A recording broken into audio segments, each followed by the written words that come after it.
For many years, there has been a diet which has become very popular. It is called the ketogenic diet or the keto diet. People have claimed this diet has greatly improved their health. People have claimed that this diet has cured them from various medical afflictions. Over the years, the ketogenic diet has morphed into some other diets as well. There is now also the carnivore diet and the lion's diet. Now, since these diets are all very popular, and with the claims that these diets can cure you from almost anything, people have come onto this channel and have told me about all their success with the different diets. One person told me, you would be cured from all your medical ailments and you would no longer need to use life support if you would simply change to a ketogenic diet. Yes, the ketogenic diet has saved me from all my medical ailments. I am now fit and healthy, and I have no longer any medical issues. Another person said, the carnivore diet, it is such a fantastic diet. Since I started the carnivore diet, I no longer have any issues with my diabetes. And I know if you do the carnivore diet, you too will no longer have any issues with your diabetes. Another person wrote, the lion's diet, Rawr. It has been a lifesaver for me since I started eating the lion's diet. It has helped with all my medical afflictions, so you need to eat the lion's diet. Rawr. Now, I know all these people have been very well-meaning, and they really truly wish and hope that I have better medical health and that these diets will help me. But unfortunately, these diets will not help me. They will not only make my health worse, but they will most likely kill me. Yes, kill me. So unfortunately, I do not have time to answer all these inquiries and suggestions, and I don't have time to individually answer why the lion's diet, the carnivore diet, or the ketogenic diet will not help me. Thus, I am making this video to answer those people, and I'm also making this video in case future people inquire and tell me that these diets will help me. They will not, and I'm also making this video to help people in case they have been encouraged to do one of these diets and they're really concerned that the diet won't help them. I'm making this video to tell you there are medical conditions that the carnivore diet, the ketogenic diet, or the lion's diet will not help, and in fact will even make it worse or kill you. So that's unfortunate. So let's get into this video. First off, let's describe what these various diets are. First of all, we have the ketogenic diet. The ketogenic diet is a high-fat, adequate protein, and low-carbohydrate diet. It is conventionally used in medicine mainly to treat hard-to-control epilepsy, especially in the population of children. A ketogenic diet includes high-fat, low-carbohydrate foods such as meat, fish, eggs, dairy products like cheese and cream, non-starchy vegetables like spinach and broccoli, nuts, seeds, and healthy oils such as olive oil and coconut oil. Foods to avoid are those high in carbohydrates such as bread, pasta, rice, and sugary snacks. When you eat fewer carbohydrates, your body begins to burn fat for fuel. This can put your body into a metabolic state called ketosis.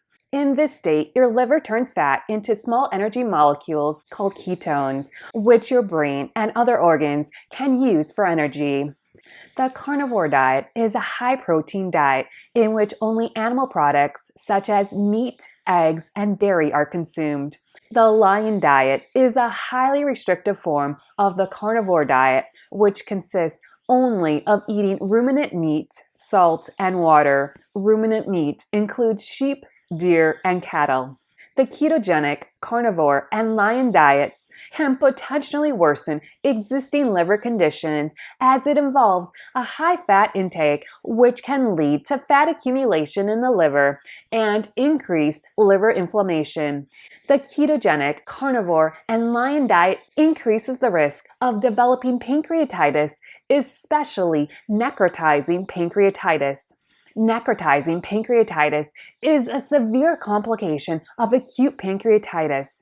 During necrotizing pancreatitis, part of the pancreas dies due to inflammation and a lack of blood flow. It can lead to serious health complications such as infection, organ failure, and has a high mortality rate.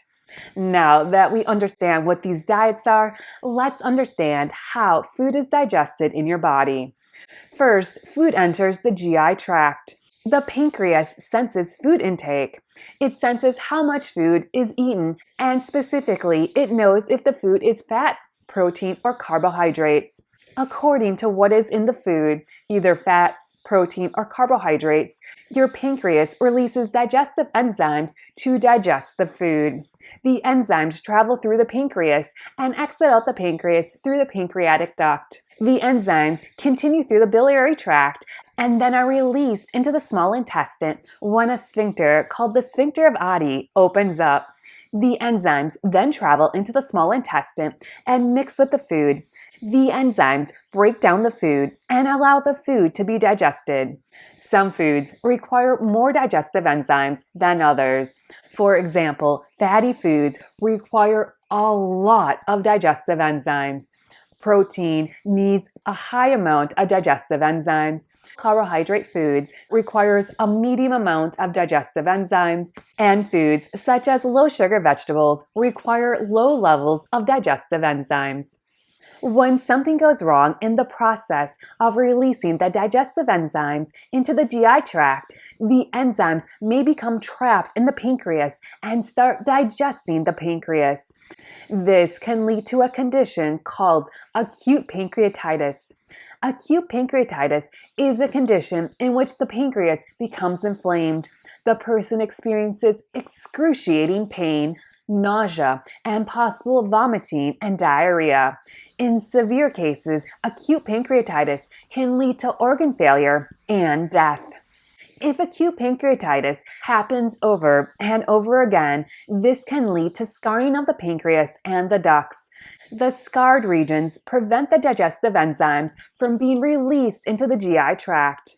Thus, every time a person with chronic pancreatitis eats, the digestive enzymes are released into the pancreas and continue to destroy the pancreas. This can lead to pain, nausea, vomiting, and bloating. Due to all the symptoms, the person is not able to eat or drink by mouth. People with chronic pancreatitis often experience weight loss due to not being able to eat or drink sufficiently. The diet recommended for people who suffer from chronic pancreatitis is a low-fat diet. Why, you may ask? Because eating fat causes the pancreas to release huge amounts of digestive enzymes. And since the pancreas and the ducts are very scarred, eating lots of fat will cause a worsening of the pancreatitis. The pancreas will continue to get the digestive enzymes stuck in them, causing more and more degradation of the pancreas, which causes more and more scarring, and it's just a vicious cycle. Eating lots of fat in someone with chronic pancreatitis can cause a condition called an acute exacerbation of chronic pancreatitis. This means the person experiences an acute pancreatitis attack. Complications such as infection, organ failure, and death can occur. I have chronic pancreatitis, and no, my chronic pancreatitis is not from eating lots and lots of sugar. I developed pancreatitis when I was 8 years old. My pancreatitis is genetic, and unfortunately, since I've had it for many years, more than 90% of my pancreas has been damaged from recurrent pancreatitis attacks. Eating fat is absolutely the worst thing I can do. Beginning back in 2020, even though I was on a low-fat diet, my body simply refused to digest fat anymore. Every time I ate the smallest amount of fat, I developed an excruciating pancreatitis attack. They tried putting a feeding tube in. They hoped putting a feeding tube into my intestines would allow my body to eat without aggravating my pancreas. However, even putting the feeding tube down into my small intestine did cause my pancreas to release digestive enzymes. It caused more pancreatitis. It was an utter failure. The only thing which has worked is getting intravenous nutrition called TPN. The TPN is infused into an intravenous line in my arm called a PICC line. The intravenous fluid just goes to my cells, is absorbed by my cells, and completely bypasses the pancreas. Now, I am encouraged to eat by mouth and to drink by mouth.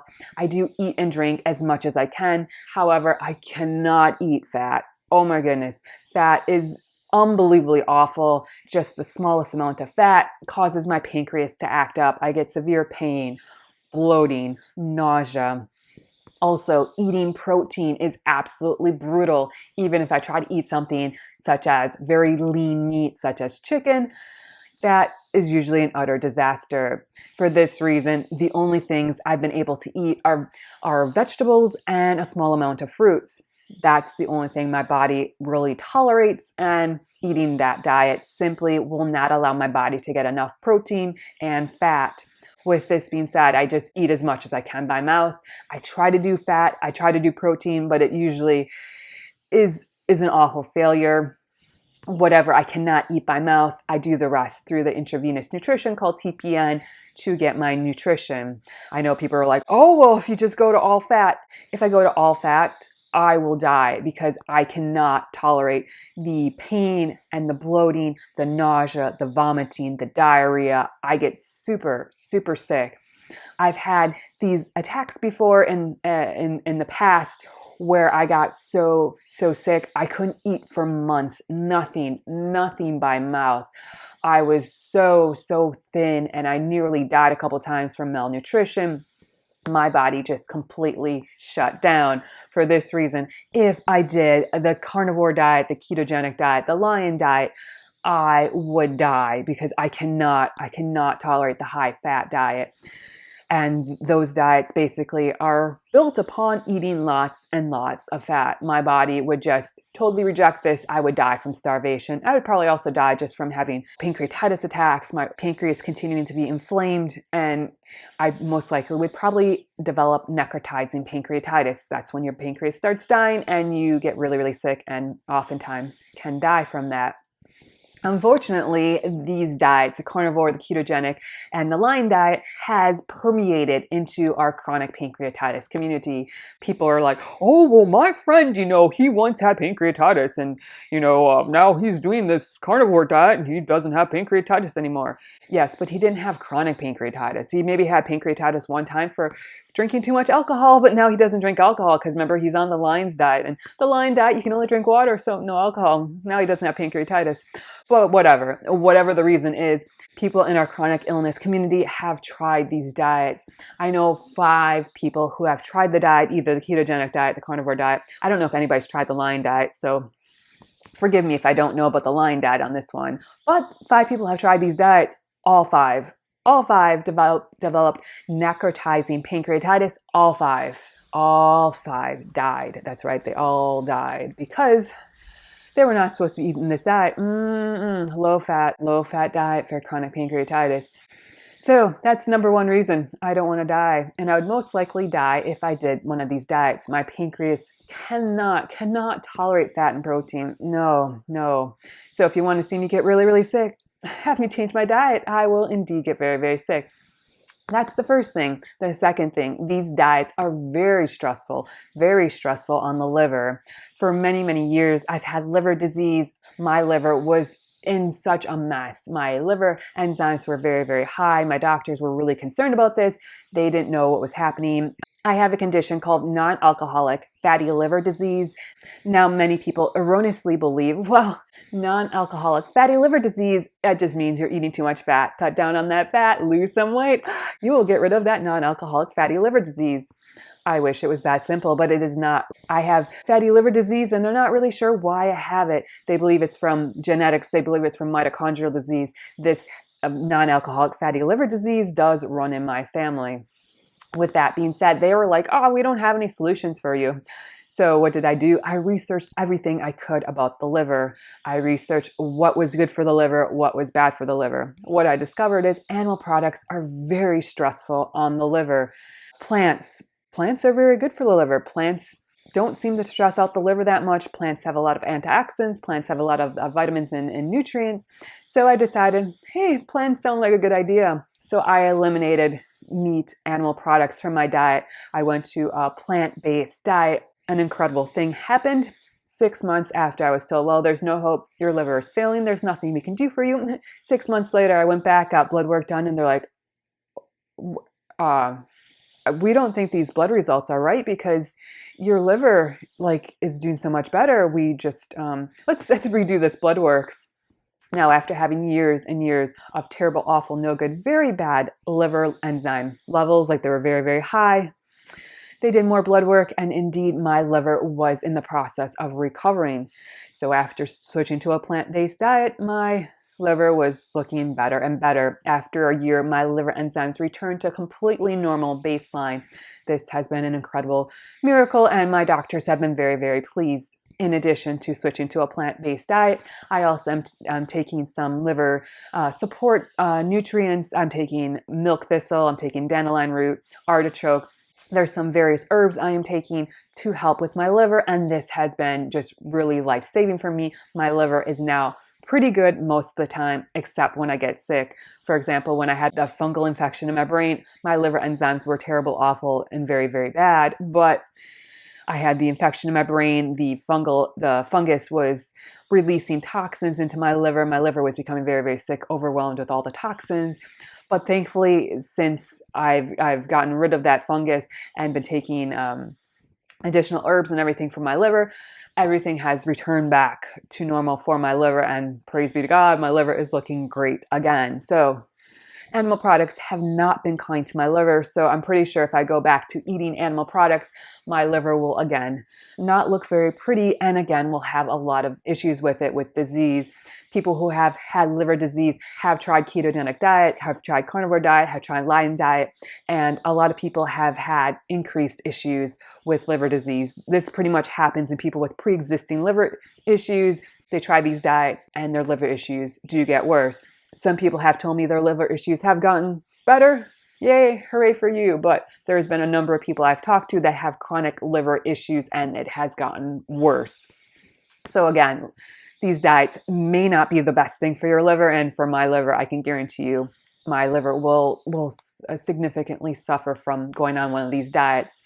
And lastly, let's talk about purines. Purines are found in animal products. When your body breaks down the animal products, you have purines. Your body breaks down the purines into uric acid. Once your body has broken down the purines into uric acid, your body needs to get rid of the uric acid. If your body cannot get rid of uric acid, you get high uric acid levels in your blood. Now, uric acid forms into crystals, and these little crystalline structures get deposited all over your body. One place they can get deposited is in your big toe. Now, if they get deposited in your big toe or any of your joints, this is called gouty arthritis. So if you know anybody with gouty arthritis, this means their body has a lot of uric acid in it, and they just need to get rid of the uric acid. Another thing which can happen when you have high uric acid levels is you can get kidney stones. Ouch, right? I wouldn't suggest kidney stones. I have a long history with purines and uric acid and gout and kidney stones. And let me just tell you, it was absolutely miserable until we figured this all out. For most of my life, I've never ever liked red meat. It's always made me very, very sick. And I did not know that's why red meat made me very, very sick, because it caused my uric acid levels to go high. Now, before my health did a dramatic nosedive, I noticed my big toe was having a lot of issues. I looked at it one day and I thought, that looks like gouty arthritis. This can't be, because gouty arthritis, I learned in med school that gouty arthritis only happens after a prolonged period of eating high animal products, especially red meat. We always call this the king's disease. Now you think, why was it called the king's disease? It was called the king's disease because, remember, back in old ancient times, the kings were the ones that could afford to eat red meat all the time, while the peasants and the lay people could not. So the kings ate red meat all the time, and because of that, they often developed gout or gouty arthritis. When I looked at my toe, I thought, that's really weird, because all I eat is chicken. I don't eat red meat, and I don't even eat chicken that often, and I kind of forgot about it. And so I continued just to have these gouty arthritis episodes. I also developed kidney stones. So exciting. Just love kidney stones. And I was told, you need to drink more water. We're not really sure where you're having these kidney stones. So I was just like, well, I have POTS, so I'm drinking lots and lots of water. POTS is postural orthostatic tachycardia syndrome, and I drank a lot of water. No one knew why I was having gout, why I was having kidney stones, until it was discovered I had mitochondrial disease. With mitochondrial disease, it is common to have high uric acid levels in the body. Once we discovered this, it was like, oh, that's why I'm having gouty arthritis. That's why I'm having kidney stones. My body cannot tolerate purines at all. So even just eating chicken and eating a little bit of chicken once in a while was too much for my body. Thankfully, during this time, it was during my dramatic diet shift. So I happily got rid of eating chicken. So thankfully, when I did that, bye-bye kidney stones. So excited about that. Also, my gouty arthritis has pretty much stopped. I no longer get those attacks. I'm so grateful for that. So again, if I would resume eating animal products, specifically eating red meat, I can guarantee you my gout would come back. I would get kidney stones again. I would be in terrible shape and I'd be in so much pain. Before I eliminated animal products, I had so much joint pain, and they think this was from the uric acid and the crystals building up and giving me gouty arthritis. So thankfully, that has all gone away. I feel fantastic on my diet that I'm doing right now. It's plant-based. And also, when I say plant-based, I'm going to clarify something, because people are going to say, oh, you're eating plants. Well, that means you're eating lots of corn, lots of rice, lots of grains. The answer is no. I do not eat corn. I do not eat wheat. I do not eat rice. I do not eat any grains. When I say plants, I mean like plants. Like, oh, here's a carrot. Oh, here's a tomato. Oh, asparagus. Don't those look good? That's what I eat. I actually eat things that I can grow and that you can eat. I know you can grow rice and eat that too, but I'm not in the rice growing industry, so I don't do that. So basically anything that I can go to the produce department at the grocery store, pick up and eat, that's what I do, except I avoid corn. Corn and me do not get along. Oh, I get so sick on corn. I also do not eat any processed food. Anything in cans, in boxes, I don't eat that. I will sometimes go to the frozen food aisle and buy cut up vegetables, and these are plain frozen cut up vegetables. They're not in sauces. They're not in a pizza. They're not in any sort of frozen meal deal or anything like that. They are frozen plain vegetables, just cut up. Also, I only eat organic food. Why? Because remember, I have a lot of issues with my liver. I was reading about all the chemicals that are in conventional food. Oh my goodness, the pesticides, the herbicides, lots and lots of yucky stuff. So I only eat organic, and even eating organic, I'm really picky, and I try to buy locally grown organic food. And these are from farmers that we personally know. Some of them use absolutely zero pesticides. They just throw the seeds down in the ground, water them, and hope for the best. Also, we grow some of our own vegetables here, so I try to use those. Again, we use organic seeds, and we do not use pesticides, herbicides. Whatever grows, that's how it is, and we just pick it and hope for the best. So that's pretty much my diet. Fruits, vegetables, locally grown as much as possible without pesticides. Always organic, but organic at the store. Always, never conventional stuff. Oh, my body does not tolerate conventional food with all the pesticide, herbicides. I will eat it if I'm absolutely in a dire situation. But again, I usually don't feel that well, and yes, organic always best. So that's my diet, and that's why I cannot do the carnivore, the line, or the ketogenic diet. They will not work. I'll get severe pancreatitis, probably die from that. My liver disease will probably get really bad. I probably could die from that. And then it'll cause gouty arthritis. It'll cause kidney stones. And although you won't die from that, you will be in a lot of pain. And let's just say, if you've had a kidney stone, you're crying, and you're just like, why me? Oh, you do everything you can to never ever have a kidney stone again. So if eating purines and eating animal products, which have a lot of purines, will cause kidney stones, that's right. I will not be eating that, because I just say no to kidney stones. So thank you so much for joining me. Please remember to like and subscribe down below. Please also remember to comment and share. It really helps my channel. I hope you have a great day, a wonderful week. Bye-bye.